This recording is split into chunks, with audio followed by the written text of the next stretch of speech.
এই উটটি আমার খুব পছন্দ হয়েছে। ভাই, এই উটটির দাম কত? দাম হাঁকালাম, এই দামে রাজি। হ্যাঁ, তাহলে কেনা হয়ে গেল। আপনি আমাকে উটটি দিয়ে দিন, আমি এখনই বাড়ি গিয়ে আপনার প্রাপ্য অর্থ পাঠিয়ে দিচ্ছি। এই উটটি আমার প্রয়োজন, নিশ্চয়ই নবীজি। আরে, উটটা দিয়ে দিলে? কি ব্যাপার এটা? আরে পাগল, তুমি কি ওনাকে চেনো? ওনার নাম জানো? ওনার পরিচয় কিংবা ঠিকানা কি জানা আছে তোমার? না, আমি ওনার কিছুই জানি না। না, আমি ওনার কিছুই জানি না।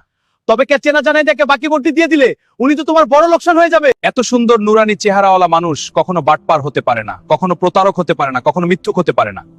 ওনার উজ্জ্বল মুখ ছবি দেখেই তো আমি উট বিক্রির আগেই নিজের মনটা ওনার কাছে বিক্রি করে দিয়েছি।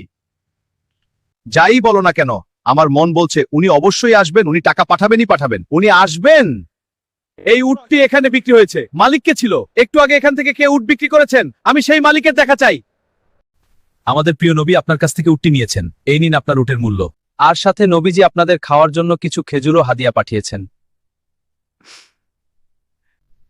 ভাই, এই টাকা আর খেজুর আপনিই রাখুন, তার আগে আমাকে দয়া করে সেই মানুষটির কাছে নিয়ে চলুন।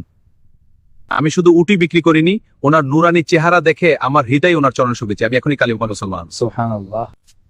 ইসলামিক কাহিনীটি যদি ভালো লেগে থাকে তাহলে ইউটিউব চ্যানেলটিকে সাবস্ক্রাইব করে দিবেন, লাইক কমেন্ট শেয়ার করবেন।